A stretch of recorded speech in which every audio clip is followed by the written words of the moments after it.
Hi, it's Ethan Mussolini, the Merchant of Success. Welcome to another segment of Ethan Mussolini Live, where we are going through series to show us how to grow at a personal and professional level. And today's subject is crucial, and that is, how do you motivate employees beyond money? And typically the way I look at things is I always want to clarify how, I always want to clarify, show you the right mindset, the right strategies, the right tactics, and then we talk about mastery. So I will run through this material, and then at the end I'll open it up for Q&A. So most critically though is, at the end of the day, you should have 3 core strategies for motivating employees beyond money. And I'll tell you why this subject is important. So if we look at some of the definitions, see, there are internal and external factors that stimulate desire and energy in people to be continually interested and committed to a job, role, or subject, or to make an effort to attain a goal. Now, by the way, this subject may appear as if it's only relevant to employers like me or business owners. And guess what? These principles are crucial for any kind of form of human relations. So in that, how do you keep people motivated and inspired? It's very crucial. And some of us may not be managers or business owners, but you're aspiring to be one. So the earlier you learn these strategies and techniques, the better it is for you. I have some water here. I hope you have some water next to you, and a notebook and a pen. So when we talk about motivation, what we really mean is the art of getting people to do what you want them to do because they want to do it. Meaning you're not forcing them, but they feel that call, that inner desire to actually do it. Okay? So that's what we really mean. Now, it's also important to note the following. Okay? These are some things for you to be aware of. Number one is that engaged companies grow profits as much as 3 times faster than their competitors. When we say engaged companies, it means also that the employees are fully engaged. They love what they are doing. They are pressing their foot on the gas, so to speak, at full throttle to make sure that things happen. So typically when employees are engaged, then they produce profits much faster. The other key to note is highly engaged employees are 87% less likely to leave the organization. So when people feel that they are part of the vision, they are part of the dream, and they are valued, then that, in essence, it increases, that sense of loyalty to the organization. So this is something for you to pay attention to and take note of. And also the key to remember is that when managers recognize employees' contribution, their engagement increases by 60%. When you acknowledge what someone is doing, when they feel that they are recognized, that they are seen, people love to be seen. As a parent, children have taught me so much about human behavior than any other subject or lecture or book.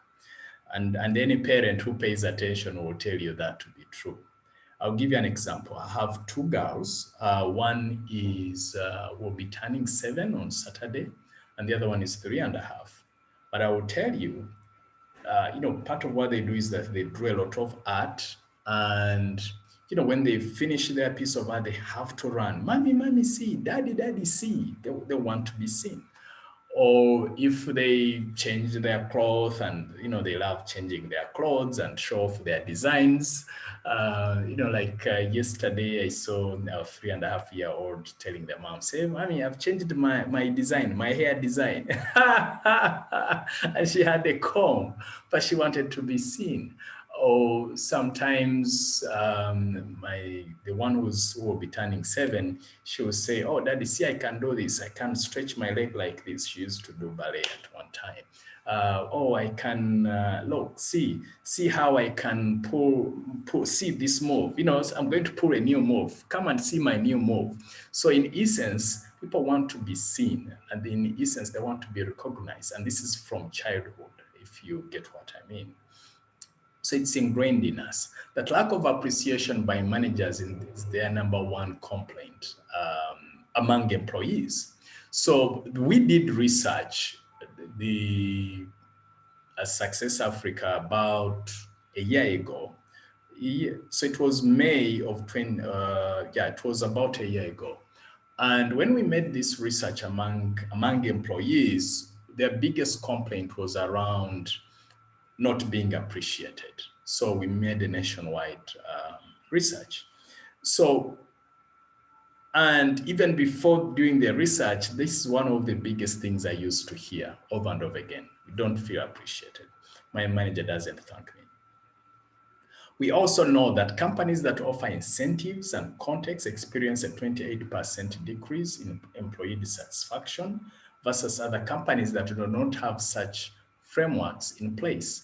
Meaning, if there is a certain sense of dissatisfaction, when you include contests and the like, and there are some incentives, then you reduce the dissatisfaction, which also then means the satisfaction goes higher automatically. All right.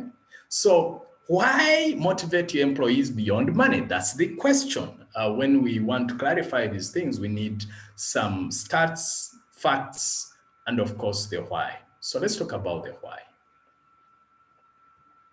Number one is it drives employee engagement for people to feel attached, motivated, and inspired to relate and to perform towards a brand, or in this case, their workplace.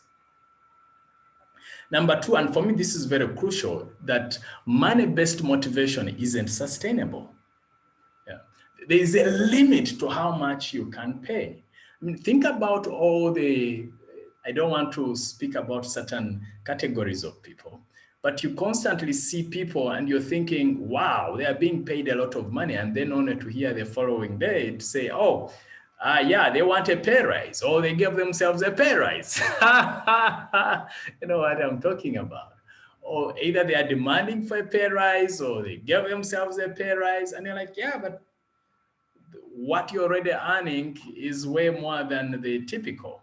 Well, what you consider typical may not be typical to them. And besides, there's an insatiable appetite for more money.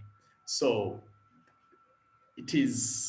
you cannot sustain just motivating employees or people or friends just money. Okay.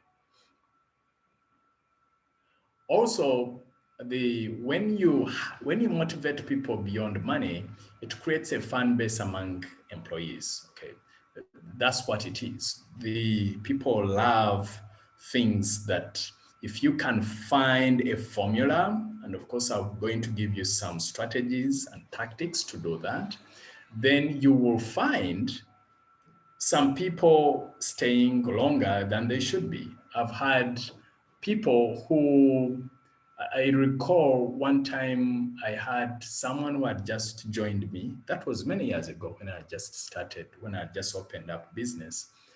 And someone was going to offer that person, let me do the numbers. But the person was going to offer my employee then about 4 times the salary.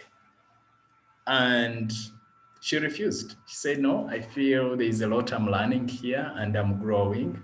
And she stayed 4 times.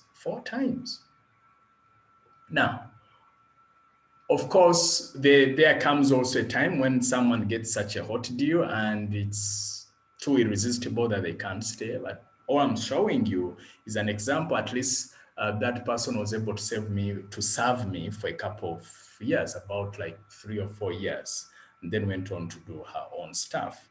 So the point I'm making is, if you really engage with these tools and techniques, then there are people who are truly visionary. They really go beyond money. And by the way, I know that We have some people who are in what I would call in the young category, in their 20s.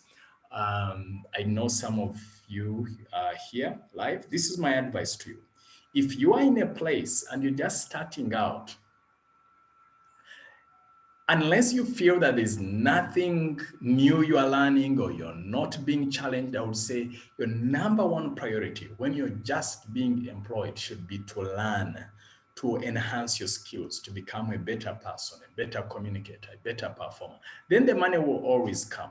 The money will always come. Someone will see through you and say, wow, we are going to pay this. I know that has happened. I've seen it happen several times. So please, as much as possible, focus on learning and becoming a better person, then better opportunities will come your way. When I'm coaching people, for example, some of my private clients, I always emphasize, look, if you become better, you attract better opportunities. That is law. It is as simple as that. And as such, I'm glad that you're engaging with us on this program. Now that we've clarified the definitions, the facts, and the whys, let's talk about the mindsets that are critical. Let's talk about the 4 enabling mindsets for employee motivation. Number 1 is to remember that motivation is continuous and employees need it daily. It's not something you switch on and off. It's like bathing. It's like having tea. You need that fuel.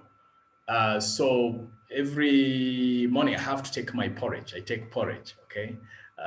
Millet porridge for my breakfast every day, and some eggs. So that is fuel I need every day. So I want you to remember that motivation is also some kind of fuel. Look at it as breakfast that gets people going. So it's not, because sometimes the mistake I see is people say, yeah, but we pay them a lot of money. Well, pay them a lot of money is an event. It's a one-time event, so to speak.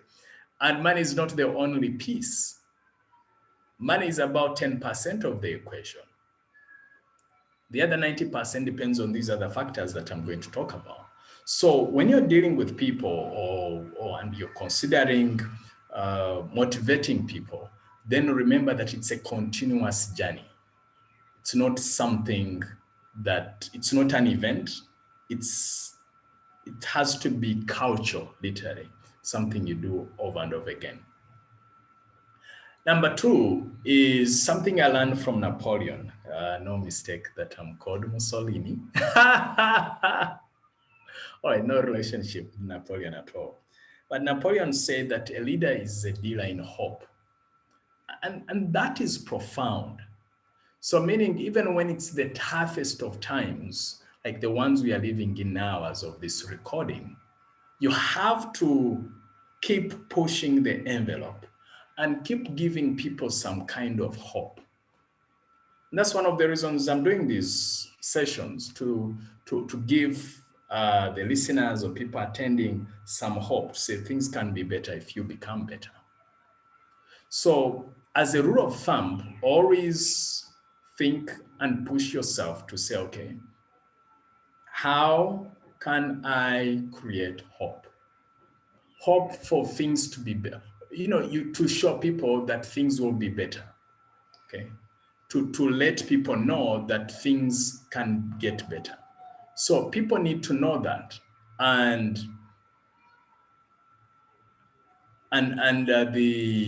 Kansigoret is saying that money is not everything, but it is the only thing.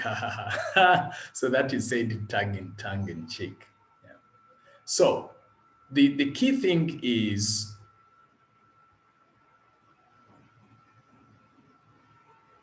always choose hope. Number 3 is it's important to appeal to an individual as a whole.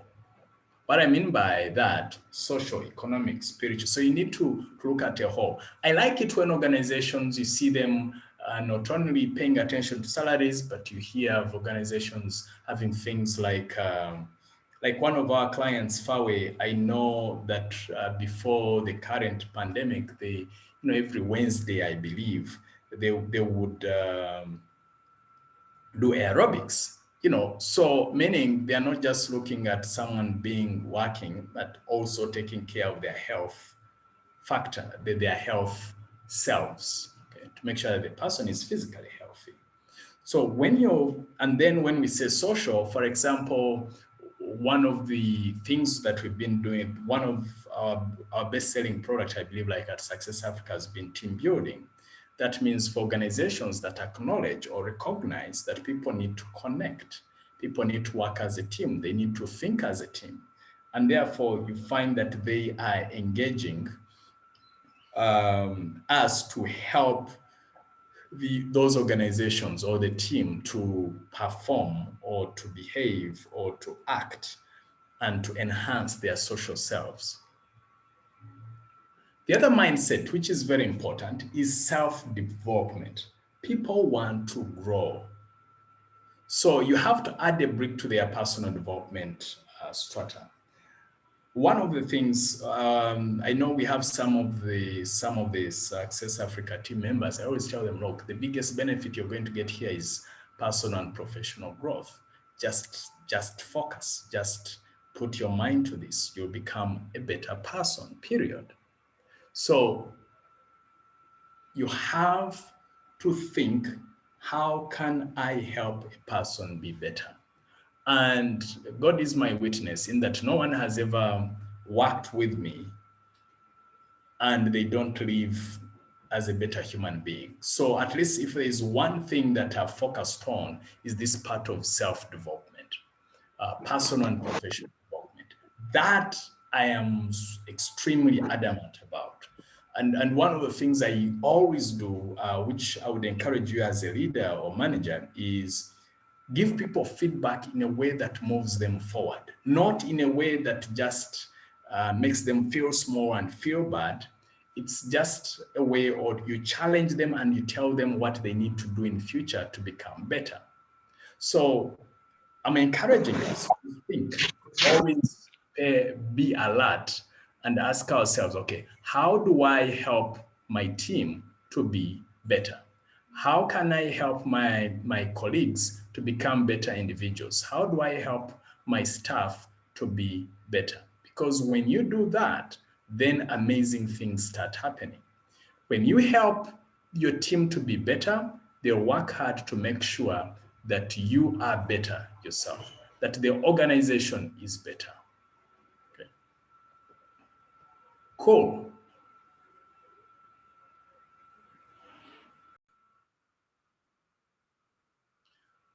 All right, so now let's talk about the 3 core strategies for employee motivation, all right? Now, the key thing to note is, of course, there are more than 3 in life, but what I'm saying is they can be, for now, I want to focus on the 4, which I find most crucial or critical, all right? And I'm using the OMS model or framework. The O stands for organizational culture. For example, things like open door policy. Can people easily access you or you're closed in? Fairness. Are you fair? Do people notice or sense that there is not some kind, but at least it is seemingly fair? And there is a saying that it's not enough to say you're fair, but you have to actually be fair. For example, I've heard of organizations, or because as a consultant, I deal with we deal with many organizations, and at Success Africa, we also do a lot of trainings and organizational development stuff. We've heard of cases where you find people are doing more or less the same job, and one is being, for example, paid 3 times more than the other party, yet they are doing exactly the same job. So in a way, the other party will feel like there's some sense of unfairness, and that becomes a challenge.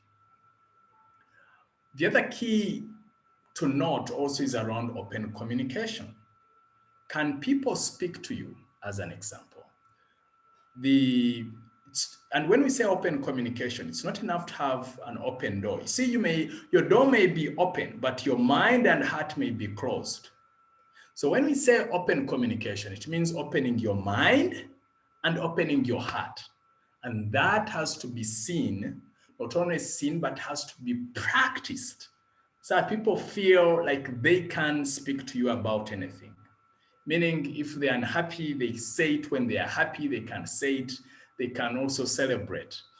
Talking about celebrate, you see, it's not just about talking when you're unhappy. You should also feel free to speak and celebrate when you're happy. I don't know where you grew up from, but for me, where I grew up in a very challenging environment, and people are not that exposed.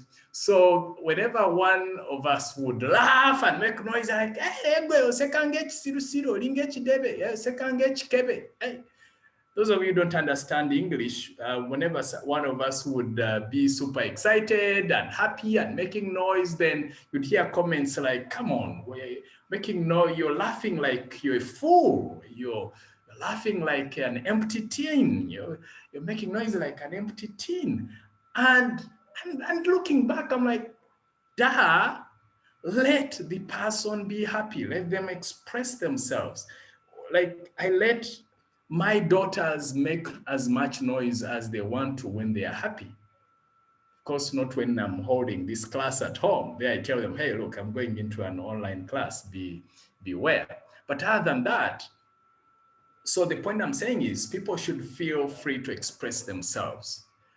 And the other one, the other key that I found very crucial is around valuing well-being. Oops, sorry. So valuing well-being. So do you value people's well-being? Because if you don't, then it will show and people will notice that. The other key, of course, is there an awareness or are there incentives for performance?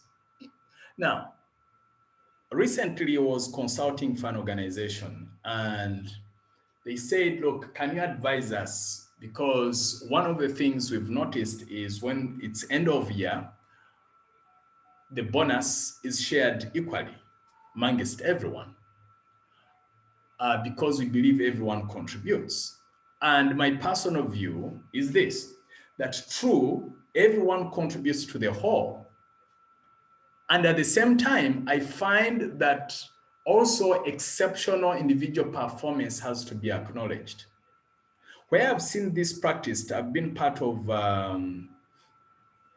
for example, part of I'm part of an investment club, which I've been part of for over 10 years now, and we are doing very well. And I liked the policy that was initiated. So the policy which was initiated is this, listen to this. The policy is of the dividends, 80% is shared equally because again, we contribute, the monthly contributions are equal. And then the other 20% is reserved for those individuals who brought in extra money or profits, meaning they went out and looked out for deals, for example, whether it was to say buy a property and then sell it at a profit. So that person who was engaged in that, the profits, assuming, so this is how it works. For example, assuming we make $10,000 in profit at the end of the year. So the $8,000 is shared equally. Then $2,000 is for people who brought in money, who brought in profits, who did those active things. So the $2,000 will be shared. And also that $2,000 is shared according to the level of contribution, okay? Now, let me break it further. So the $2,000, then the way it's broken down is if someone brought in, there could be, for example, 3 people who brought in money. One brought in a profit was worth $5,000 and the other one got in profit to the investment club worth 2,500 and the other one 2,500. So the way the $2,000 will be divided is 50%. So again, we go percentile level. So 50% of $2,000 is $1,000 goes to the person who brought in $5,000 profit against the $10,000, or who brought in 50%. The one who brought in 25% of the profit gets $500. The one who got in another $2,500 gets $1,000. Huh? Is it? No, $500. I beg your pardon. So that way, there is a reward or a celebration for the team performance, and there is also something extra for the individual. Because you see, if you treat so that if you just treat everyone the same, it's not fair. It's also not fair. And then there are also other extreme cases where they say they only reward only the individuals and they forget about the team. That's also demotivating. So in my view, I've found that the way we are doing it in our investment club, I believe, is a good balance. That's my personal view. Okay. All right. Just I need to just give me a minute. I need to check something. Okay. So I've seen some questions have started coming through. I will answer them. I'll respond at the end. Cool. Yeah, it's okay to type in the questions now. Then the other one is managerial actions, taking personal interest in people's lives. Do you ask people about their dreams, or you only ask them for reports? Are people who want to communicate when it is only work-related stuff? And I'm saying, no. People are beyond reports. Can you find out how their families are? What are their dreams? What are their challenges? What are they working on? How is the family doing? So all those things add up, and then they will either motivate or demotivate. If you don't show that you care about me, why should I care about your goals? Why should I care about the tasks that you're putting before me? So, and part of that also takes emotional intelligence. So I'll give you an example. Not so long ago, one of my staff members, who is actually alive, was behind schedule on some things. Then I said, okay, how come? Again, you see, I didn't just jump into blasting. It's always important to find out how come. And she told me that, she had lost 2 family members because of the current challenges we are going through as a nation. And so at that moment, of course, I had to be empathetic, and then we agreed on the way forward. So if I didn't bother to find out what happened or what was going on, and instead I just jumped into blasting this staff member, then that's very demotivating. So, of course, that doesn't take away still the need for this staff member to perform. The point I'm making is staff members are human beings, just like you are.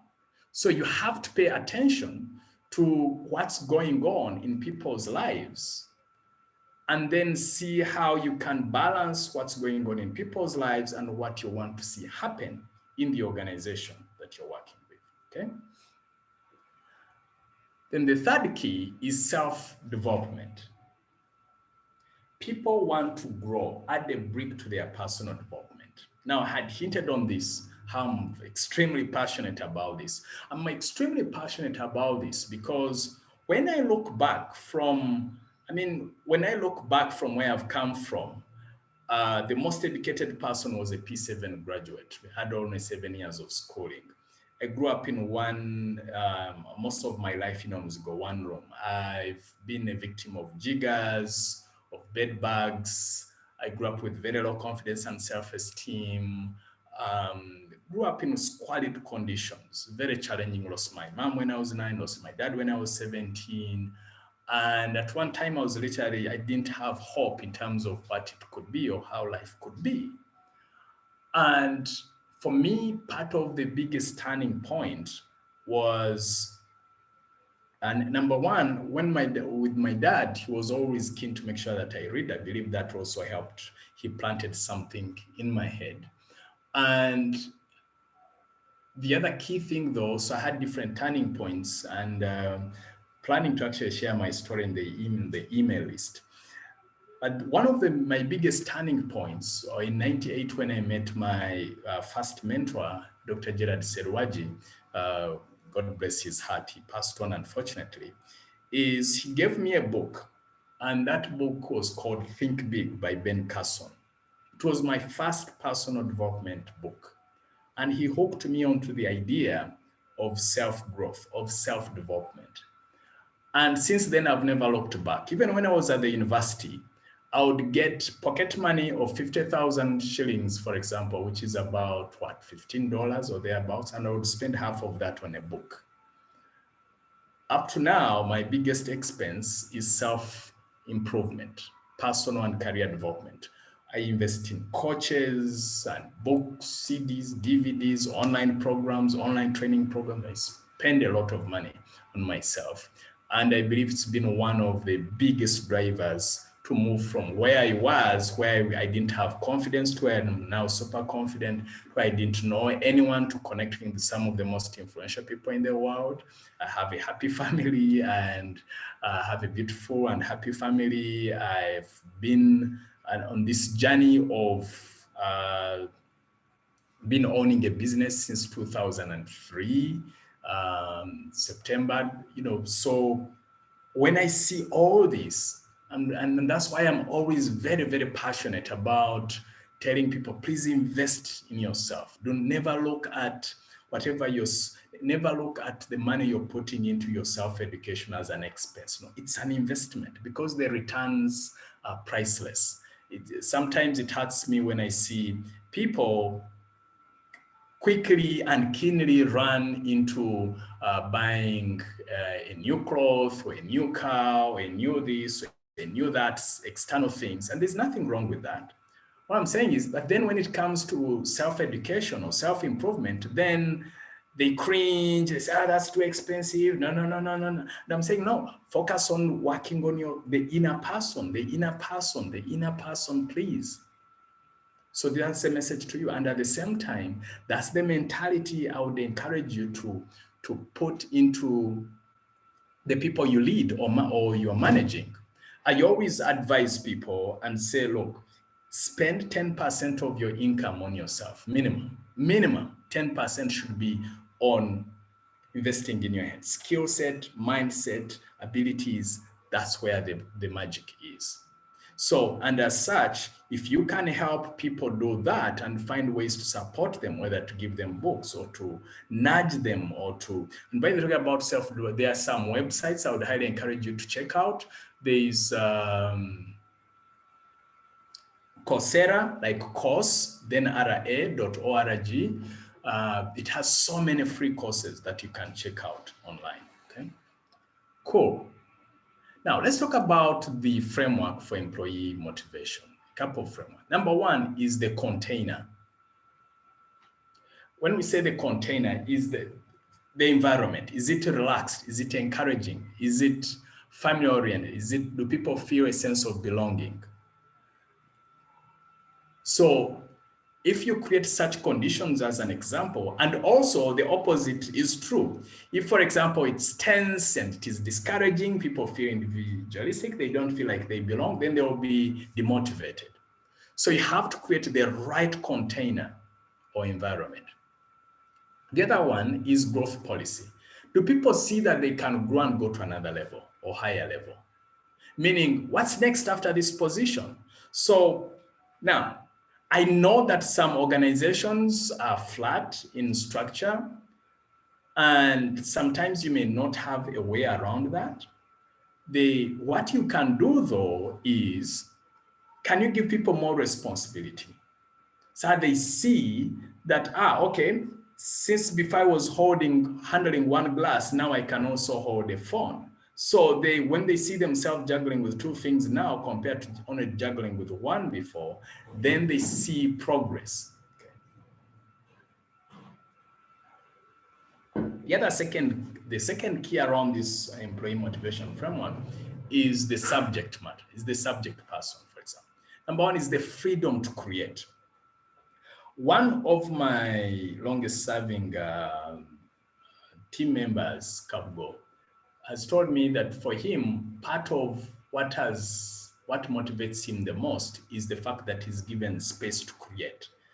See, if you just box people and say, you can't do this, you can't do that, you have to follow my way, this is how things are done, and there's no space to create, then people feel constrained, and therefore they'll look for where they can express themselves. There's someone who was talking to my wife one day and said, look, one of the reasons you keep your house helps for long is because you give them space.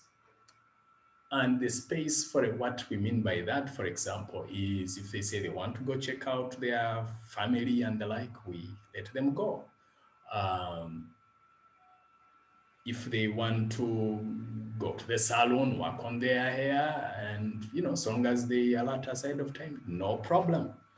And this lady was chatting with my wife, said, for example, there's this other family. I noticed that they wouldn't allow them to go out at all, and then they would not. So they would not stay long. Of course, we do more than give them space to create. We treat them as part of family. Okay. When we say part of family, it means they eat what we eat, they drink what we drink, and if it is, if I go out of the country, for example, and I'm buying gifts, I make sure that she also gets a gift. And the latest stretch, though, was before the current lockdown. I used to go and occasionally get flowers, about every 2 weeks, flowers for me on the reading table, and then I would make sure that my wife and my girls get flowers. So that was what I used to do. And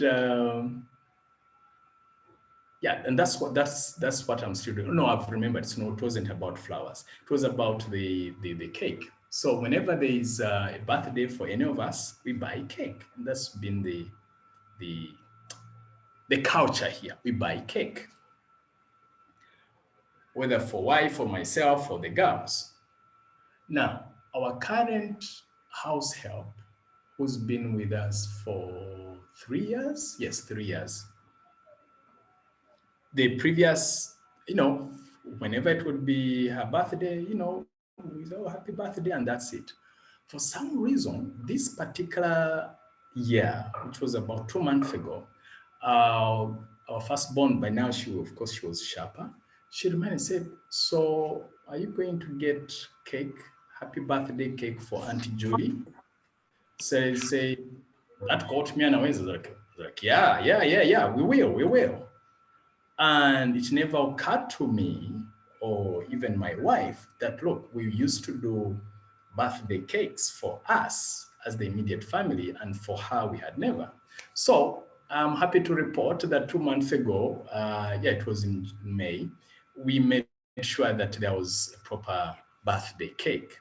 And that opened my eyes to say, okay, so there are these things we take for granted. How do we make people to feel as part of the family? Okay, what I was talking about before. So the point I'm talking about when we say to motivate someone beyond money, and we consciously treat our house helps because as family, because we believe if we take great care of them, they will take great care of our children, and they always do, and they always do. So in the same way, if you treat the staff member as a family and you as special, then they will take care of the organization, the tasks, the responsibilities with great care from their heart, 100%. So when we talk about this principle of employee motivation, it's not just about people out there in organizations. It's also people in your home, the people in your community. we need to create a culture where we treat people with a spiritual affinity to know that they are children of God. So when I look at our house help, for example, we treat her special because that's who she is. God has brought her into our lives and she's doing a great job. And part of our role is to make sure that we treat her in a special way. Okay. Tim, please, you can help me unmute mute some people who forget to mute their mics. The other key is give detailed positive feedback. Now, this is very important. I've found out that when it comes to feedback, most people, they are more detailed when they are referring to challenging feedback, meaning where when someone has made a mistake, then they go into details. Now, when someone does something good, oh, that was a good job, and then they walk away. Or they just say, thank you. No, give the details. Say, you know what? You did a fantastic presentation yesterday. I noticed how the images were placed, the introduction, you had a lot of energy, you had a fantastic conclusion, and you know what? You kept smiling, you used the audience very well, you used the stage very well, and you know, you were very organized and you started on time, you finished on time. So you give detailed feedback. The other key around the subject is clarity in rewards for performance, meaning, what do I need to do to make sure I get a reward? See, some organizations, you find that the reward policy is amorphous. You don't know why some, and when we say rewards, even say promotions, what are the standards required for that? See, when the reward process is clear, I mean system is clear, when there is no second guessing, then people work at peace in their heart. But when it is amorphous and they see one person is rewarded, the other one is not, and then it's all over the place, it becomes challenging. The other key which helps is enabled with tools. I know we've had cases at Success Africa before where if you hear someone, oh, my laptop is, oh, this is down, oh, this is, it's not functioning. And you could tell that without upgrading the tools that they had, it was demotivating. Until when they get an upgraded tool, let's say a laptop, then do you feel that, okay, someone is feeling better about this. They are feeling good about performing. The other key is talent development cycle. So you need to have to be very conscious about how you're developing and growing talent. Very, very important. Then the other key part of this framework is the leader's touch. I talked about open communication, so I want to go further on that. But then the other key is mentoring and coaching. Is one of your most important and pertinent things that you have to emphasize. And that is, you don't just instruct, but you teach people. And let me give you a quick tip around coaching. The difference, for example, when someone sends a document, and this I discovered by accident or divine accident, God must have guided me on this. So, for example, when Kabgo used to work, when Kabgo had just joined me fresh from campus 10 years ago. So there, most people, when you send them a document to critique or those, they put in their comments and that's it. They correct, they edit and all that. So for some reason, I believe God was with me to get the guidance in a sense that instead of me saying the document with tips, with my comments, I would make sure that Kabgo sits next to me and then we go through the document sentence by sentence. If I'm correcting something, I say, okay, I'm deleting this because of this. We need to add this because of that. Or I would ask, oh, I noticed you did that. How come? So you get to know someone's thought process. If it is correct, you adopt it. If it's wrong, you correct it. And then notice I'm not just putting in the corrections, but I'm mentioning the mindset, the thought process behind what I'm doing. So then that way, the person owns the thinking. Once you get the people to think right, then they will do right. Okay. So mentoring and coaching is really, as much as possible, spending time to make sure that you share your thought, understand someone's thought process, and share your thought process and pick one that works. The key around the leader's touch is also painting the big picture. Where are you going? So I have the team supporting me in the background, which I really very grateful about. People like Andrew, Samantha, Nathan, and Patricia, Kabugo. They are there in the background supporting me, and I had to paint the big picture and say, look, we are doing these sessions. Number one, we want to make them free, so that those who are not able to pay, at least they can get value, especially during this time period we are living in. And then there in the process, there will also be those who will choose to invest in this, and then that's down the road. There will be those who may choose to invest in this, and once the proceeds come through, we will see how to share part of the proceeds. But the big picture is we are here to transform lives and add value to society. So they are putting in their time and energy and effort, seeing that big picture of, okay, we are in this to change lives, to transform lives. So you need to know the big picture and then communicate that. Okay. So when you do that, then that's where the engagement is. And once you do all these three things, there's employee engagement, attention, there's employee engagement, there's attentional focus, and there's retention. If you do those three things, and when you do these three things I've just shown you, then that's how you motivate your employees beyond money, right? Cool. So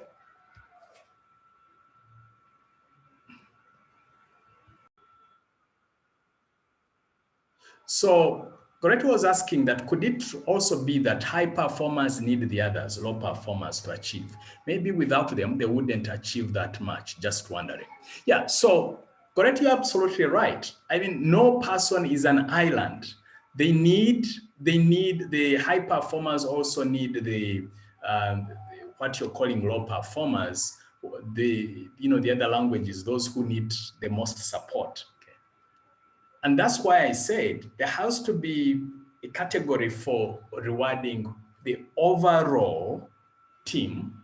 And that's why, for example, the example I was using for our investment club, the 80% of the profits, we share them equally as a whole team. Then the 20%, goes to the high performers, those exceptional, not hyper, but exceptional performers, those who went an extra mile. Because the truth is, we are all wired differently. There are those who will put in an extra effort. The challenge is if you treat everyone exactly the same, then those ones who are putting in that extra shift, they will feel demotivated. And here is also something interesting. And there are those who will also start aspiring to be part of that higher class that shares that 20% that I'm talking about as an example. So again, I'm sharing from personal experience, what I've seen work. And in our investment club, it works beautifully. No one is complaining. It's also for you to find out in your context, because like what I'm suggesting specifically from our investment club may not be applicable in your context. So my encouragement to you is find out what would work in your context. What would be most applicable in your field, in your sphere? And I'm here to propose to you that please take care of the team, because everyone contributes, which I totally agree with you, that everyone contributes to the success of the whole. And at the same time, there should be, a motivator for those other exceptional employees or individuals. And when we say something extra for exceptional employees, it may not necessarily mean money. It could mean employee of the month. I've seen that happen. Employee of the month, employee of the year. Just having that certificate of recognition helps. I've seen one of my clients, he would send messages and say, okay, that's a message from the MD thanking someone about what they did, about their performance or something like that. That this month you have lunch with the CEO for, bringing in this big deal or being exceptional in this arena. So, there's that special treat, that little extra you give someone so that they get motivated, and you'll be amazed how others will be aspiring to get there also. All right, cool. So let me first pause this. All right, so I would like to answer some questions which have come through. Frida is asking, is saying and asking, some managers have a fear that if staff are given an opportunity for skills development, they will be empowered and leave. Their thought is not on the need for this staff. Their thought is not on the need for the staff to be skilled, but on using company financial resources on a person who would eventually leave. How would you help such a manager and their staff? Well, I overheard someone say this, and it made so much sense. Say, look, if you don't train them, now, if you train them and they leave, you see, the danger is that you train them and they leave. The other question to think about it is, what if you don't train them and they stay? Then what are you staying with? So that's one idea I would pass on to you if you're such a manager thinking that way. Number two is, I also believe that by the time someone leaves you, they should live in a better place, not worse off or same. They should live in a better place. That's part of your job as a manager. Number three, I also believe that when you invest in people, then they are also going to invest in you. There's someone who left us recently. About 10 months ago or thereabouts. Could be about 9 months ago or so. That person was with us for about 5 years. I didn't hold anything back in terms of investing in them. And they had an irresistible offer, and I totally understand. So left on good terms. So this person left on good terms, and this person was definitely better off, much better off than when she joined us, because again, I believe in investing in people. But here is something. You see, I'm talking about it with goodness in my heart. That the fact that someone is actually looking at your staff as someone worthy to take away, that's a compliment to you. It means you did your job. Number three, this person I'm talking about still sends us business. Okay, because we invested in her, then she's also willing to send business to us because we are in good communication. We have an excellent relationship. Even for this class, I said, okay, are there people you could recommend to come and attend? I'm sure some of us could be here now. So I believe in life, you get what you put in. If you just never look at, if you're such a manager, and you can give such a manager this recording, invest in this recording, give it to them. For me, I believe that part of our job on planet Earth is we should leave this place a better place. Therefore, if someone joins your team, they should be growing and getting better. That's what tells us how great you are. Now, of course, there are people who might stay, there are people who might leave. Either way, invest in people, please. So for me, whoever joins me, they know I never hold anything back. So if I teach them this technique or trick, then they will leave me. No, some will stay, some will leave. Either way, you're in a good place. People will say good things about you. They will say good things about your company. There's someone who spent with me about 3 years or so, possibly less. And someone was talking to me and said, oh, this person was saying such nice things about you. That is good karma. You can't put a price tag on that. Someone is happy. That person is praying for you as a manager, as a company. So the way I think about it is, for me, people who think that way, they are short-sighted and they are coming from a scarcity mindset. Number one is that there are other people out there, like this person I'm talking about is, top performer, definitely. Now, have I discovered someone like her yet? Not yet. I'm sure I will. Okay. And that's life. Some people are not bent to be there with you forever. God brings certain people in your life, in your company for a season and a reason. That's it. That's my belief. Okay. So I hope, Frida, that answer helps. Another question from David, that we invest a good percentage of our company HR budget on training and development, which has really helped us keep our employees motivated because we are service-based. But our staff are often swayed by competitors when we've only realized about 50% of value thereafter. How best do we solve this puzzle without necessarily withdrawing the professional training and development benefit as one of the key non-monetary benefits we offer to our staff? Wow. David, of course, I didn't get the full name because part of Team Ethan is the one who posted this. That's an excellent big time question. So there are two ways to look at it. There are two strategies. Number one is to think, okay, what else? So number one, if you're doing exit interviews, so you should know, okay, how come they are leaving? Because if it is beyond, there could be other reasons beyond the money, there could be. Number two is to ask yourself and to be very proactive.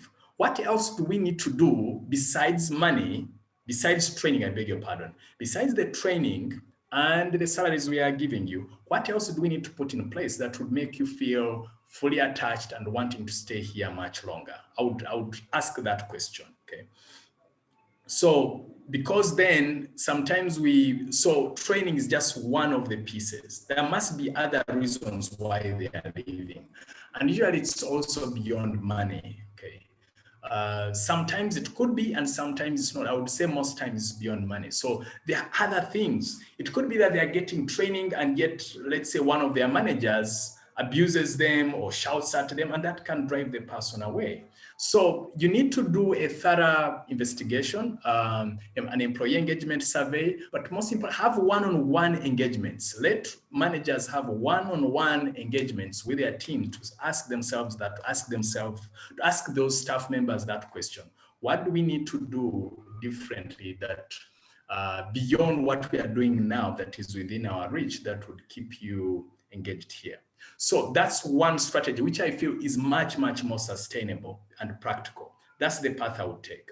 I've also seen, I'm not recommending it, I'm just saying depending, there are those special circumstances where staff have to sign some kind of bond. I forget what the word is, the technical word, where you say, look, if I'm putting in $10,000 in you, for example, you have to commit for this special course, then you have to commit to that you will work for us for this many years, these 3 years or 5 years, whichever the number is.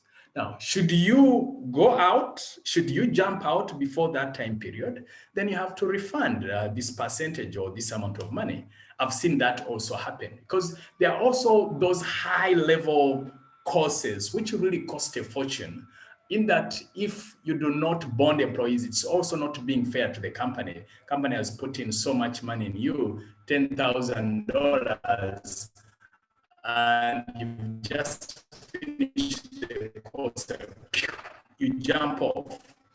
There has to be some kind of balance. So if there are those high level courses, there is that consideration. Again, I'm not saying that that's what you have to take. There could be like one of my clients, her staff is high level. When you it's at least $10,000 for someone to do a certain special course.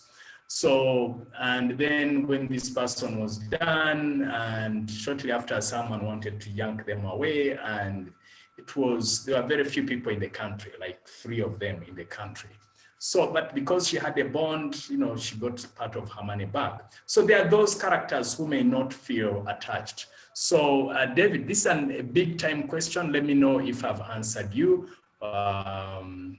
Frida says I will send the testimonial in email. Yeah, if you kindly send your testimonial in email for different subjects. I know, Frida, for you, this could be the 3rd class. I would appreciate it. Reviewing the different classes, I would appreciate that. Nelson says, my question is around company culture. What do you do as an employee if you find out that your boss isn't that good and not even aware of some of these good practices we are learning here? Is resigning a sane option? Nelson, by brilliant people. That's a brilliant question. So Nelson, I would say there are no hard and fast rules. So number one is give that manager feedback. You see, some people do not know better. There's a saying that if someone knew better, they would do better. There are people who don't know better. And number two, that's why I'm doing courses like where I ventured into this work. When I left university, what was laid on my heart is these things are not taught in school most times, unless someone does engineering, knows how to.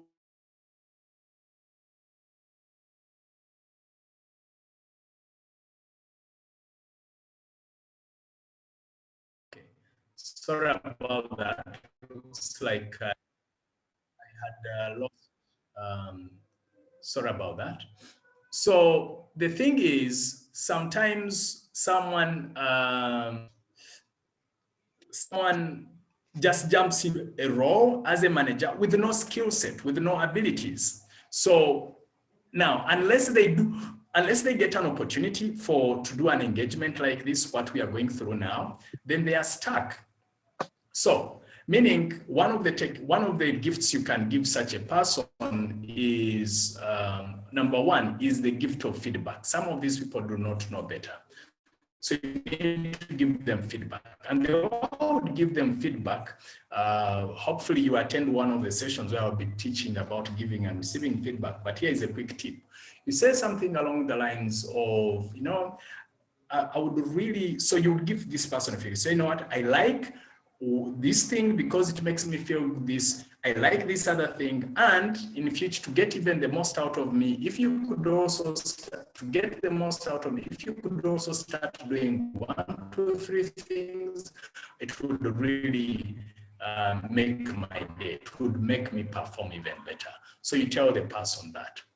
Number two, if you keep giving them feedback and there's an environment which becomes too toxic for you, the environment becomes too toxic for you to even stay around. Now, Success Africa team, I know I jumped off again in the chat box.